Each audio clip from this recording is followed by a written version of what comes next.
Hello, everyone. This is Xander Brothel, Director of Marketing Operations here at CS2 Marketing, and you are listening to the Forward Thinking Podcast. I have one of our favorite guests, former hosts, Chrissy, joining me today. Thanks so much for joining. Hello. It's going to get closer to the time where I can't be on these anymore, but I know we're going to get as many as we can while you're still here. Chrissy, for folks that are listening, you have quite a cool new background. Is that how you spent some of your time around the holidays? Yeah, I was nesting a bit, and so I had to give up my normal office for the nursery, which was always the plan, which is why I was so barren before. So now I have a new space and some nice CS2 logo and everything. So it's good. I like it so far. So we'll see. It's a good upgrade, and you didn't get too attached to that previous space. No. I had like a cheap Amazon table in the background and like nothing else. So for everyone listening over the past few months who have been dealing with my echo, thank you so much for still listening. Yeah, exactly. Right. Oh, that's awesome. Well, today, really fun topic that we're talking about. We're going to be tackling some career questions that you have received recently on your LinkedIn inbox from folks. So definitely still a relevant topic for us. It is sort of a weird time in operations, especially in B2B SaaS. Until the end of the summer, we had a huge boom and a fight for talent.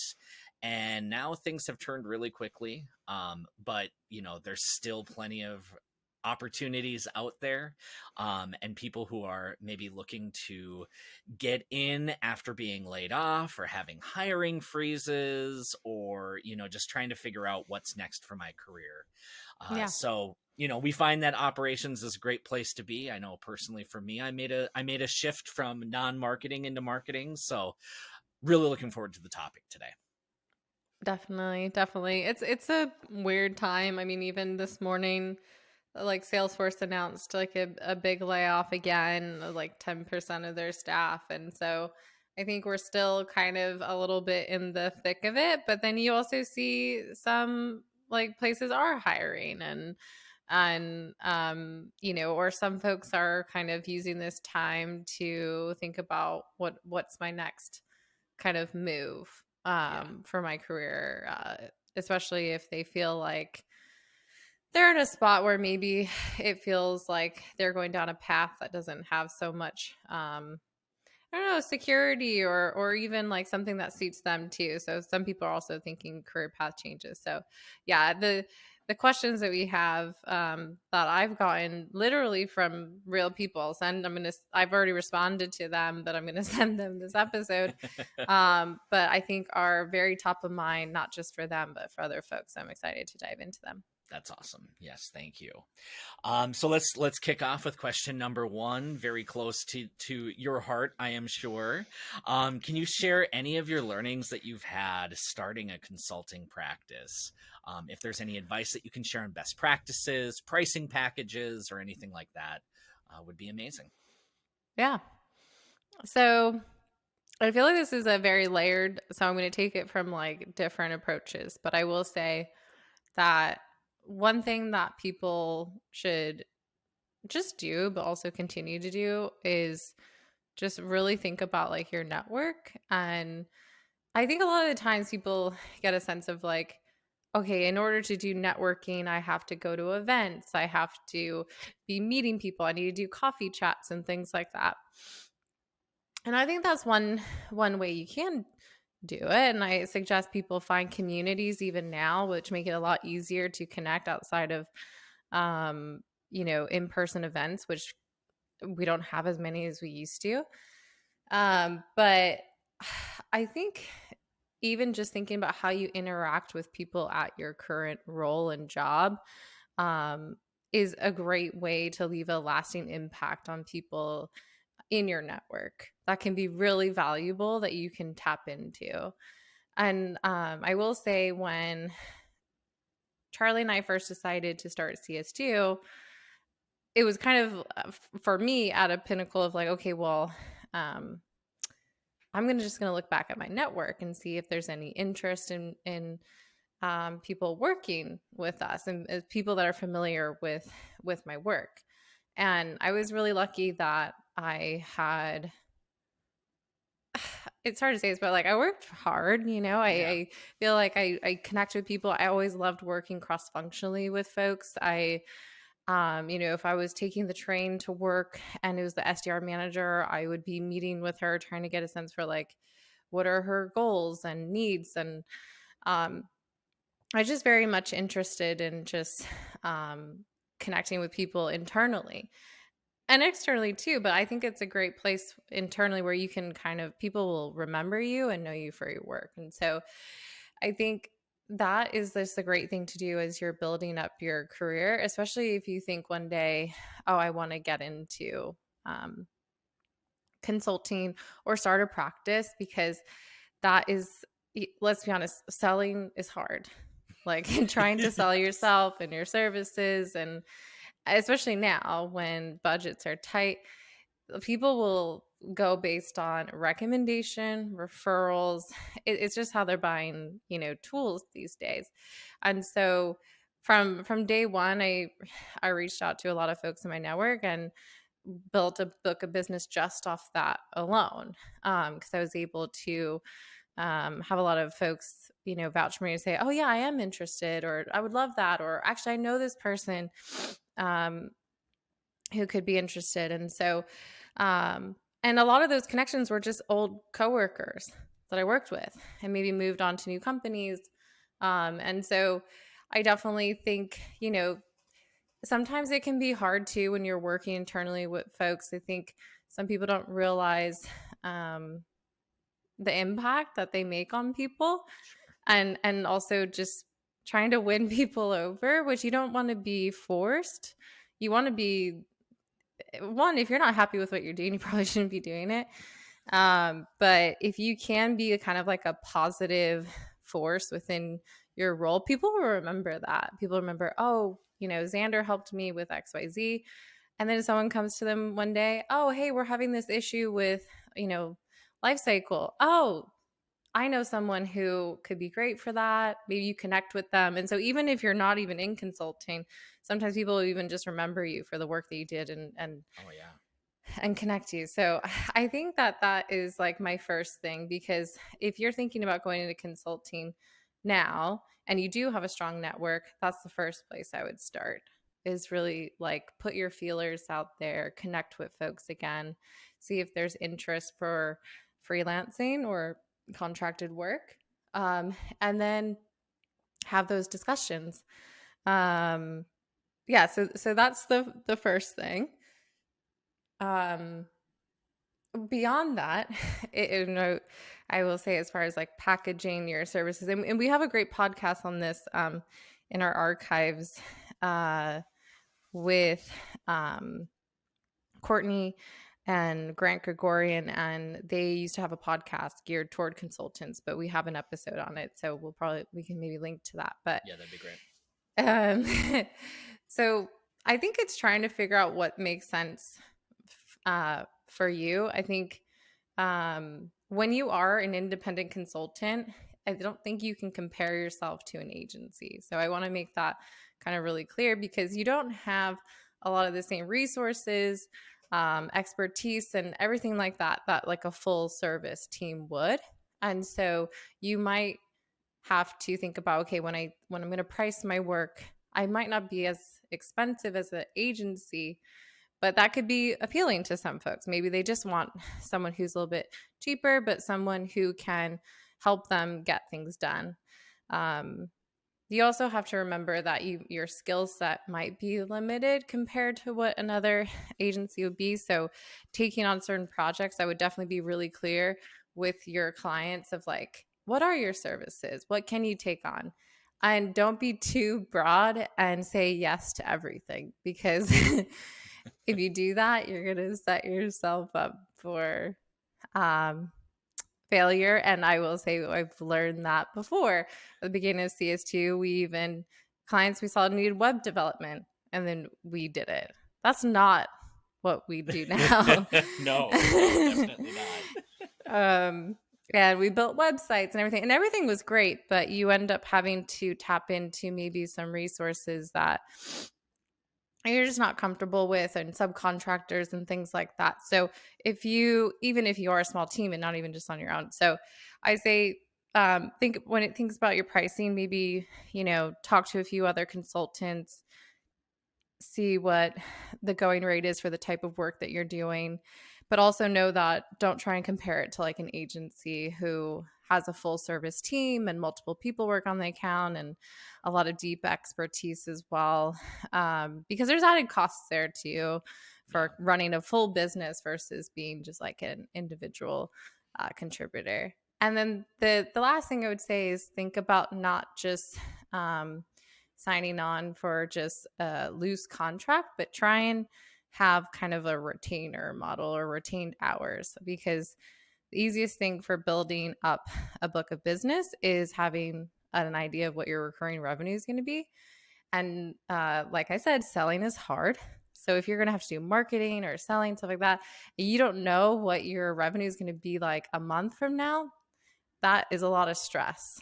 And you may find that you're better off working in house to get a paycheck, a very steady paycheck. It's one of the reasons why working for a company has its benefits, because you also do take on a lot of the other roles of the business as an individual contributor or small agencies where you need to sort out your insurance and your taxes and things like that. So keep in mind too that the amount of hours you have per week, you can't sell all of those. Otherwise, you're going to be working around the clock like crazy, because there are going to be things with running the business that's going to take up your time. Yeah, that was going to be my follow-up question is like, I always think about, you get somebody who's very passionate about marketing ops. They want to start a marketing ops agency, but there's a lot of non-marketing ops stuff that takes place. So did you struggle with that when you were starting CS2, and kind of how have you grown one way or another? Yeah, definitely. And I think when I get asked this question, I think if I didn't have, even saying a bit like didn't have Charlie as like a partner, who had like we kind of split out some of those roles. So I was very much interested in kind of, okay, what are we going to consult on? B- selling at that time. Now he's our bestseller, but figuring out projects and things like that. And at the same time, Charlie was helping me figure out how do we track our hours, and how are we sending invoices to clients and things like that. And there's so many good tools now, like Gusto or things like that, that literally people can just sign up for like freemium, like we didn't have back then. So I will say just the learning experience for us was just like always trying to figure out, what tools can we use, what can we automate, are we using the right tools, insurance, making sure that you're accounting for like just costs. Also, do a lot of research into taxes and think about how you can find a really good person to help you with taxes, because as most business owners find out, your first tax bill is a very humbling experience. So making sure they're done the right way, or if there's any savings that you can get, a person who is kind of managing that for you. So I think some of those have been learning experiences over time, but we've always kind of leaned into adopting. I think maybe it's our marketing ops background, or just ops background, but we've always kind of adopted process and tools earlier than what people think for our size. And so we just continue to try and do that, not over engineering things, but just making sure we had a lot of processes, systems and things like that early on that were efficient, that maybe, other people weren't doing. But can be tricky when a client asks you, well, how long did this take you to do? Or, what can you share your roadmap with me, or something like that. So I think leaning into that, if it, if we're talking to a lot of operators right now, if you're in demand gen, um, kind of leaning into some of those operational kind of tasks are very important and shouldn't really be slipped. So, and if you need help, go and find help. Yeah. Connect with people, ask them questions. And that's a lot of what we did too. I knew a few other uh, consultants at the time, and we kind of leaned on each other and asked each other questions at times too. So that your network again can be really valuable in those positions. The network can help get business, and it can also help you manage the business and learn from other people's learnings as well, right? Yeah. And when we talk about like building an agency, because I know this was directed at someone who's really dipping their toe into consulting, but when you're thinking about really building out a business and agency, I will say all those systems get tested at every like milestone of adding on more people. And um I will say, like, at CS2 we've grown, and I love our team. We're going to continue to grow, but I also think that there are times where people grow at kind of all costs. And I think you want to think about what your goals are as like a business, and think about, is it, are you creating those goals because you think that those should be your goals? Is that someone else's goal? What's your vision? Why are you doing something? And so you very much need to sometimes drown out some of that outside noise of what other people's goals are, because they might be driven by different things. And so we've done that, and I've sometimes almost second guessed myself over time, and as well as Charlie as well. And so just think about it more in terms of what's really going to serve you, what's going to create the business that you want, what's going to create the team that you want, and get after that. And because other people are going to have different goals. Yeah, that's great. That's great feedback. I mean, you can always look externally, but there's a million decisions that you've made that are different than the millions of decisions that somebody else has made, right? Yeah. Yeah.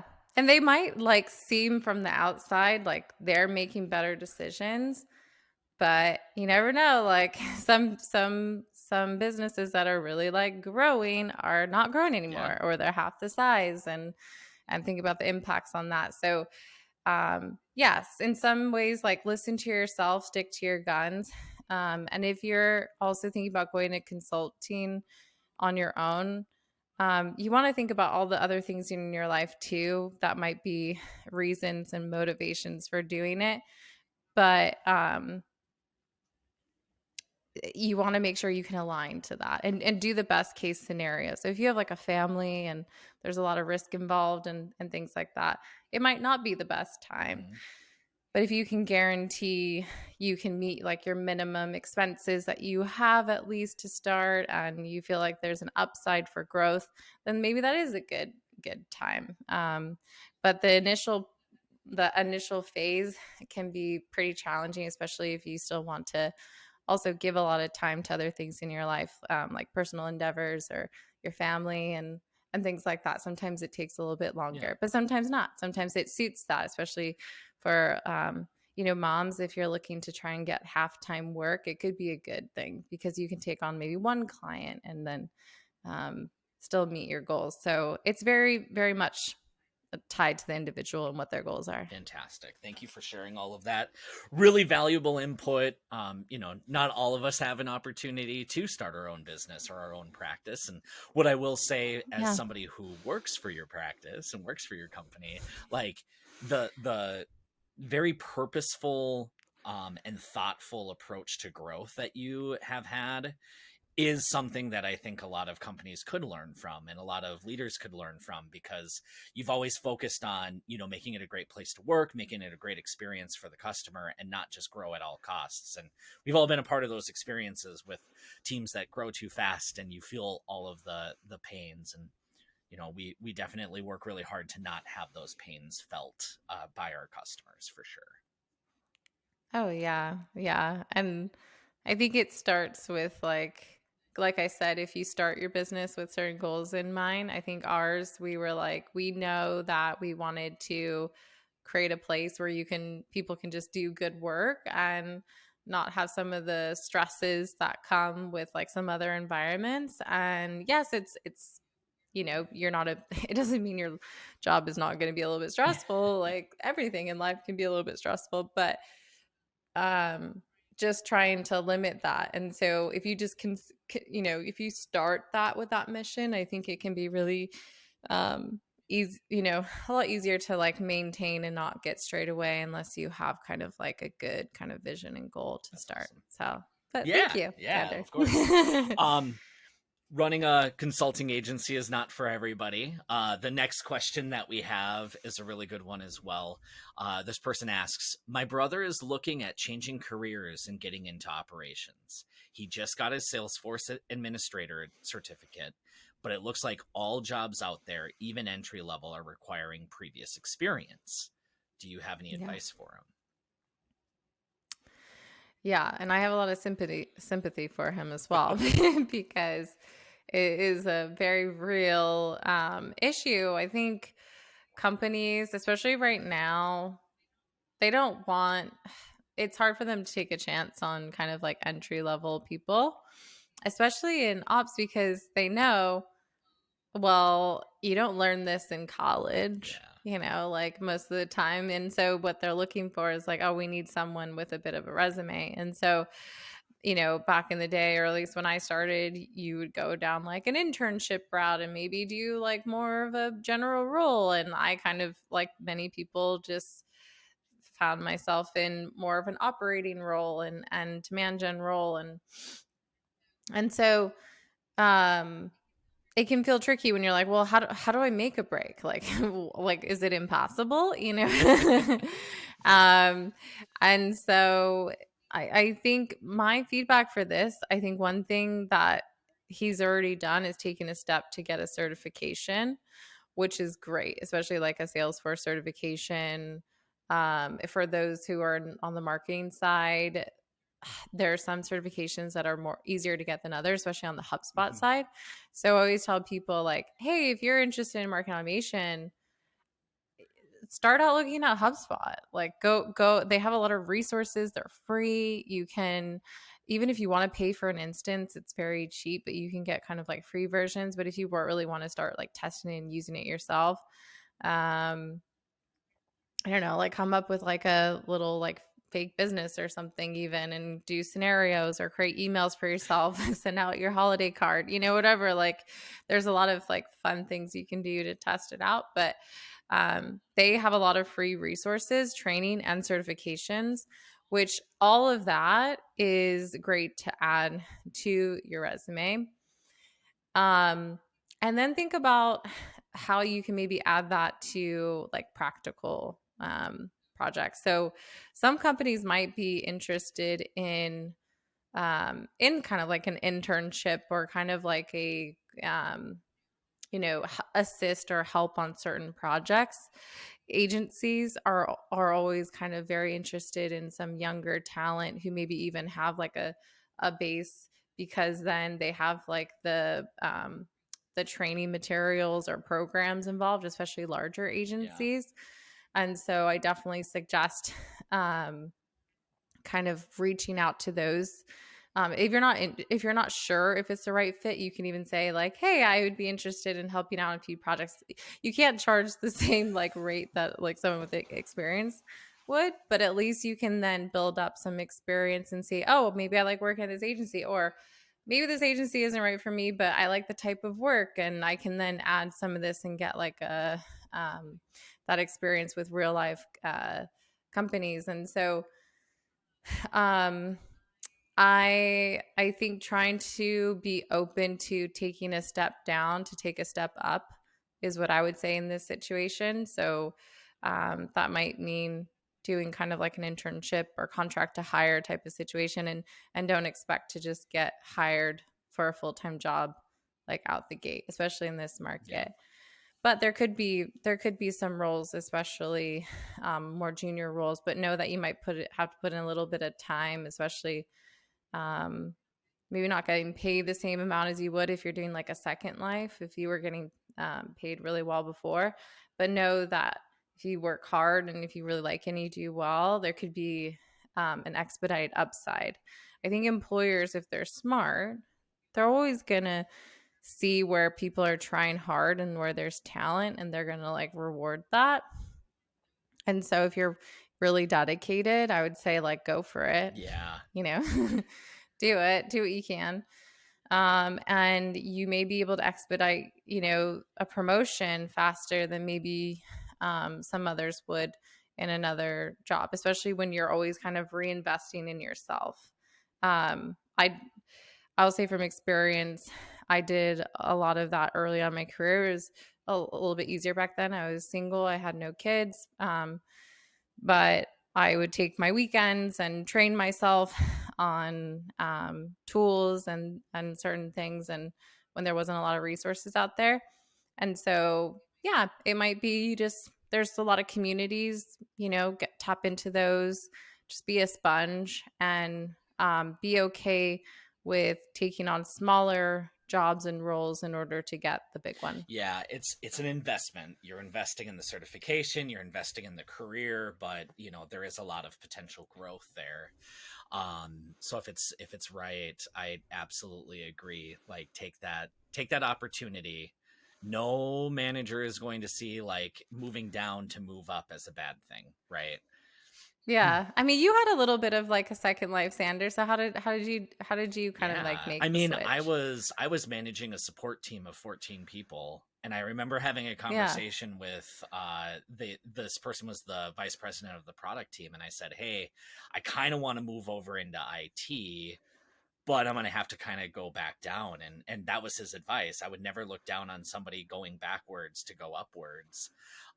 You know, Yeah. it was like if you don't want to be a manager or a director of support for your entire career, you've got to make the decision to make the move, and you can't just move into another manager position. You know, maybe you know there's certainly teams that Maybe you you can could. Yeah. lead, but you know, I wanted to go into a very practical space, and that's what got me into kind of a business analyst role, which eventually got me to Salesforce and then to marketing ops. So you Mm-hmm. kind of Yeah. make that transition, and it took a lot of hard work, but it was well worth it. I think that another area that we can recommend is finding volunteer work. I Oh, actually yeah. managed a local Meals on Wheels Salesforce instance, and they just had it for their donors, Mm-hmm. and they didn't really know how to use it. So I was able to come in and build some automation and build some reporting, and just like actually have projects that you know they needed the help with. I needed the experience, and it was a good way to really put that into practice for me. Oh yeah, you bring up a really good point. I've seen that a lot too, and there are some like kind of nonprofit or some organizations that will actually make those connections, especially if you have the Salesforce certification, or they'll actually helps you get certified and then pair you with a nonprofit. Um, I'll try and think of a few, and maybe we can include them in That'd the be show great. notes. There are some geared towards moms. There are some geared toward veterans, like even so that offer a path for them, but just in general too. And but like you said, you could find a nonprofit like probably around you or that you're connected to. I have a friend who back in the day volunteered for like the Melinda Gates like foundation, Bill Gates's ex-wife, and they use Salesforce as well, and that was like one of her like entry kind of experiences into Salesforce, and learned a lot. And yes, it's not like directly the same as what you would maybe do for like a B2B SaaS company, but any experience like that with an actual organization can open up some opportunities and get you insight into just like what a real business is looking Yeah, for. yeah, definitely. The other thought that I had is kind of along my path, which was, you know, you don't if you want to become a Salesforce admin, you don't need to just find Salesforce jobs. Sales operations jobs True. are a great place to get ingrained in the sales process. And I would Mm-hmm. say, working with a Salesforce admin that understands sales operations is like Mm-hmm. such a strength because they've been through Mm-hmm. it, and they really know the systems, and the processes and the people, so they can now apply that when they do get that Salesforce job. Same thing, just marketing Mm-hmm. operations. Like if you can move into a role, maybe a general marketer or an email manager or something that is utilizing the systems that you're certified in, and then you can make that jump into the full, operations manager role, is another area to think about. Yeah, and I actually like that too. You brought up a good point of like if you're going to do your self education or like if you are open to certain more broad roles, it's not a bad thing because I think what makes a good operator, what makes a good like you know, even to management person, but like just having that business Yes. context. Being able to understand the business. So even listening to a podcast like ours, listening to other kind of like bigger marketing podcasts, like Refine Labs has a lot of great content, but just broadening your like knowledge to not just, okay, how does this tool work? Because yeah, like that's only one small piece of it. But if you understand, okay, what are companies really interested in? How are they doing reporting? What are CMOs really looking for? Just really educating yourself on the revenue team itself, what the goals are, and how a business runs will just make you more attractive because not only do you know how to use a tool, but then you know why, when, how to use it, who would be the, your people you would be working with. And that's even more valuable. So I kind of agree with you. I even think it's a better career path of like go into more of like a broader kind of Mhm. role, learn as much as you can. That doesn't, it's a little bit harder too, but that can be very useful to dip your toes into um, just the business world in general, and it'll make doing like operations a lot easier.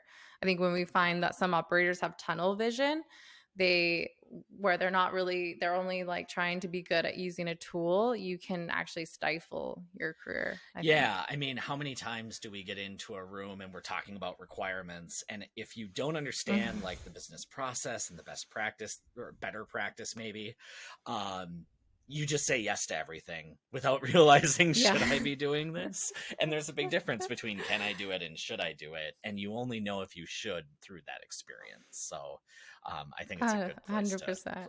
look for sure. Hmm.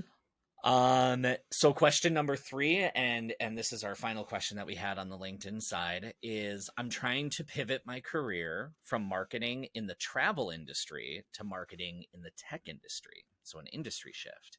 Ultimately, I have Yeah. dreams of becoming a CMO for a small business someday. Can marketing ops career tracks lead to this somehow? What are some considerations or keys to leading marketing or revenue ops teams, especially now? Yeah. This was like one of the trickiest questions because it was like It's very, two. It's very layered layered as as well. well. Yeah, there's kind of two It's very questions, right? layered. Um, I will say for switching industries, one of the best things you can do is this is where networking can be really valuable too. Like buy coffee for someone that you maybe get connected to, or do reach out to some people on LinkedIn that like have the role that you want. Not a lot of people are going to say yes. But if you offer to say like, hey, just want to connect with you for like 15 minutes, this is why.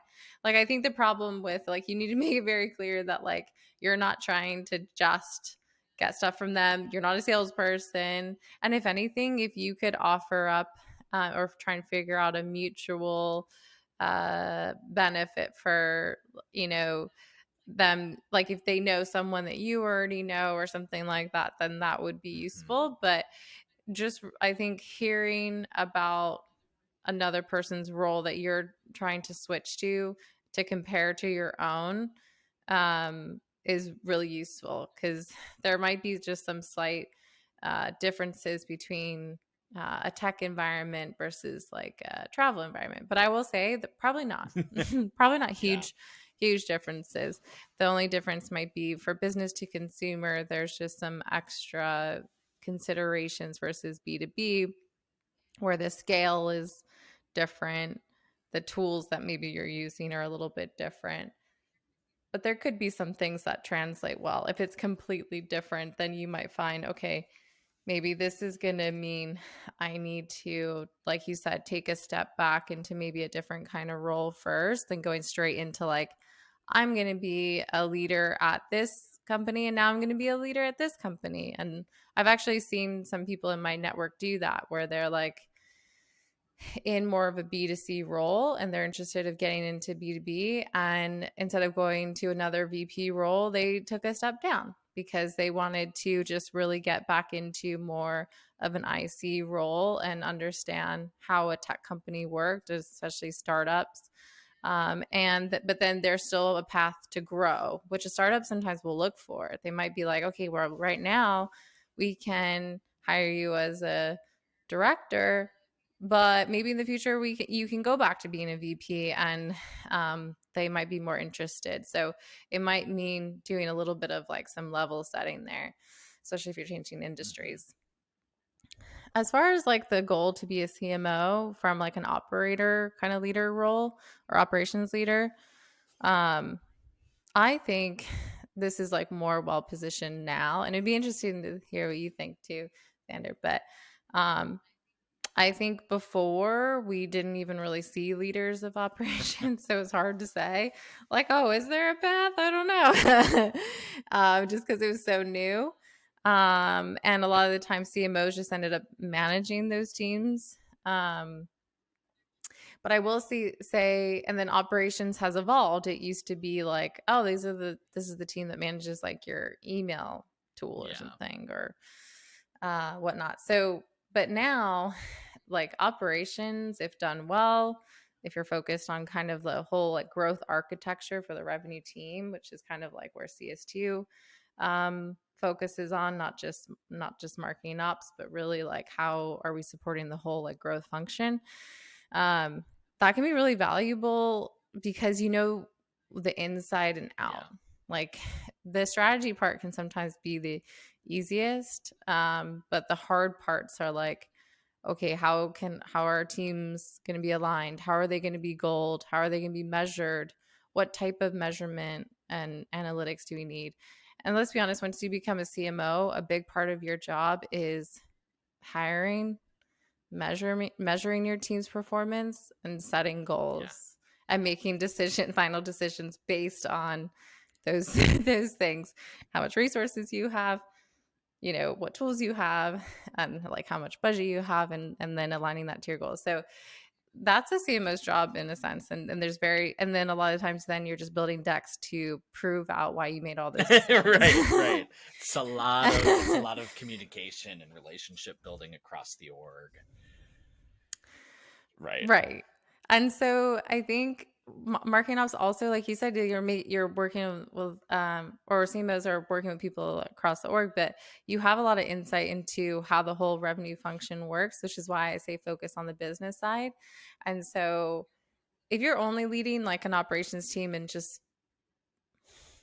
if you're doing it in a way where you're not thinking about the business goals and aligning to the business OKRs and objectives, I would say, okay, maybe not a good path, but if you can actually prove out and work on those projects where you're actually, you know, building out a life cycle, figuring out a communication orchestration plan, figuring out how to align sales with marketing and, you know, prioritizing accounts, targeted ABM, you know, strategy, operationalization.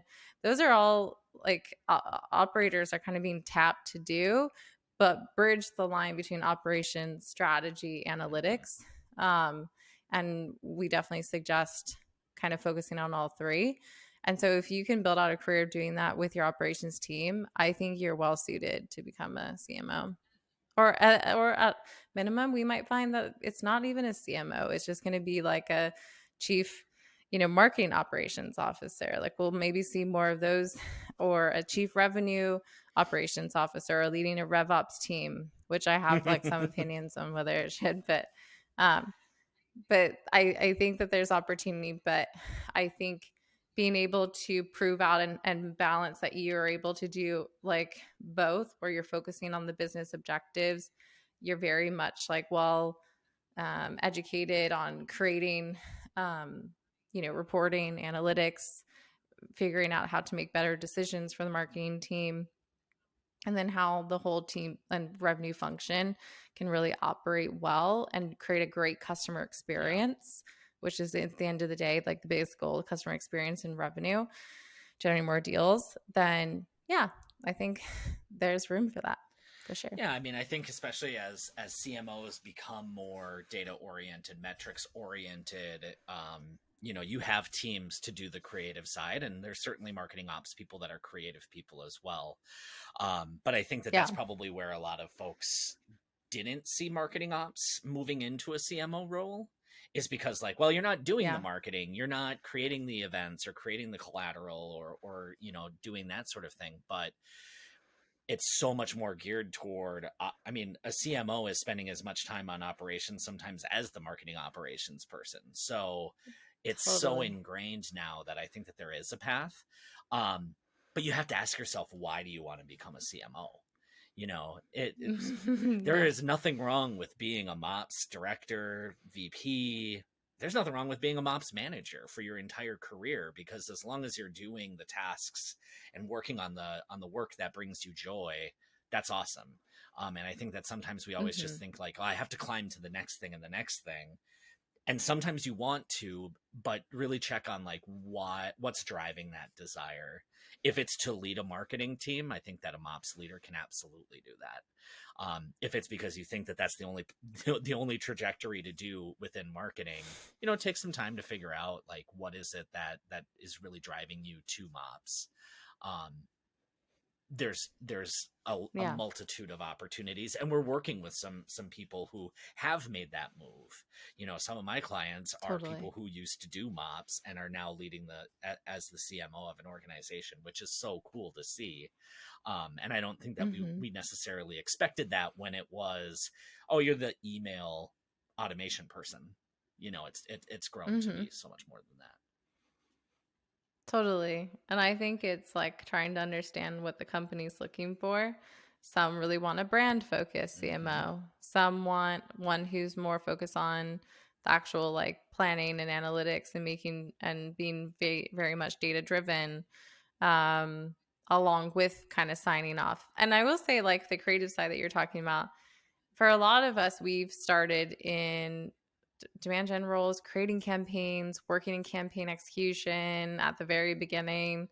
And so we've seen a lot of what works and what Mm-hmm. doesn't, as well as set things up so we can understand like what resources are needed and involved, how much time it takes to. So I think that all of that knowledge and realistic expectations makes a great CMO that can operate well and set realistic goals for their own Yeah. team too, and know it works. They can sign off on, a nurture because they're like, oh, that's a great strategy.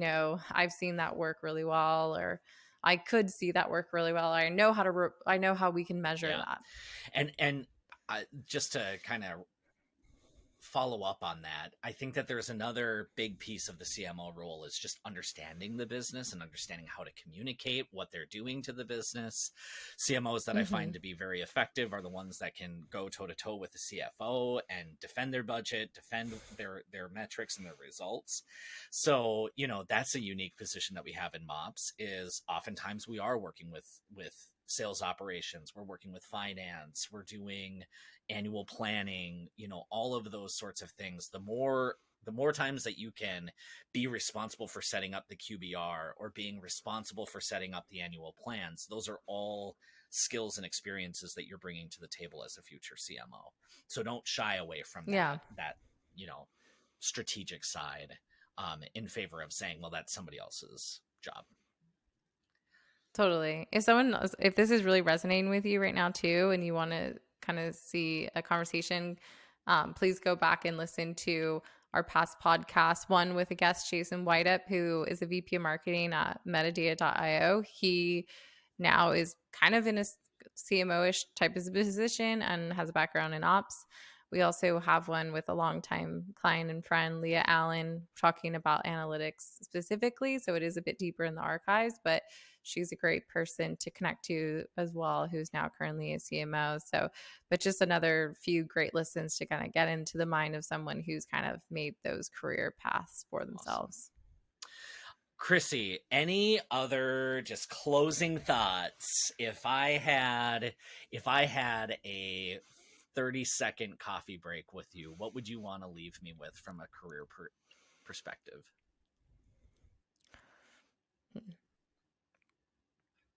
I will say that it's one thing. I think it would be a lot of the things I've echoed here, but one thing I would say is just like be curious, work hard, and like just be genuine to yourself and like what suits you, but know that like things don't just come kind of like to you. Sometimes you need to seek out opportunities yourself.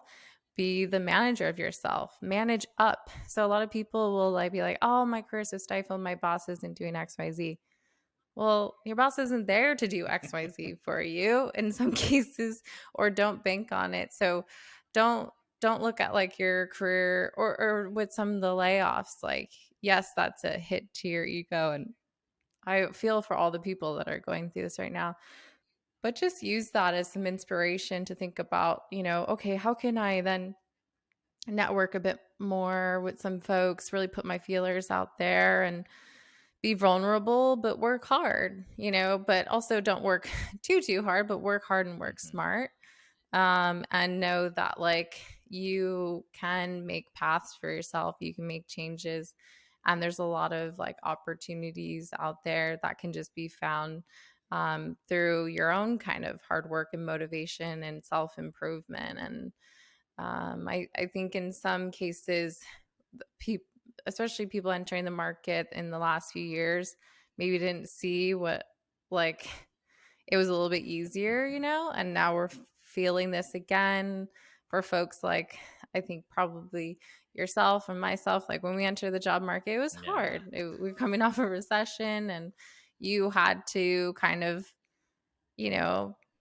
explore and invest in yourself, be open to doing roles that maybe wasn't perfectly aligned with what you thought. And so we talked about it a bit here a few times, but sometimes you need to take a step down and take a step forward. But sometimes you just need to also just take the initiative yourself to do some of that and know that like your opportunities aren't just going to kind of fall into your lap. I know I sound a bit like an old boomer or something, but I was we're like, oh, back in my day we had to do this, but like it's true. I think that you're never gonna regret investing time into your own career and trying to make opportunities for yourself, and there's always a solution for something. You just have everything's figure outable. Absolutely. I love that feedback there. I remember having a conversation with somebody that I was leading who said, I don't feel like you're doing enough for my career. And I was like, well, it's your career and we need, I'm here to help support, but I'm not here to push. Right. And if you feel like you're in that similar situation, definitely take what Chrissy said to heart. It's yours. You have responsibility, and you have people that you can leverage and lean on. So that's fantastic. Thank you so much, awesome. Chrissy. This was a lot of really great information. I think that it's going to be very valuable for folks that are in similar situations now or perhaps in the future. So thank you for your time today. Really appreciate it. Yeah, it was great. I love this conversation. Could talk about it all day. We might have to again when you're back. This has been the Forward Thinking Podcast. Thank you so much for listening. If you've made it this far, we very much appreciate your listen today.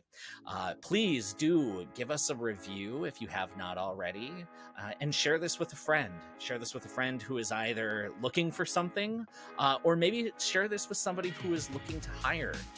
And find those opportunities to bring in some new talent into the marketing operations pool. Thank you so much and have a wonderful day.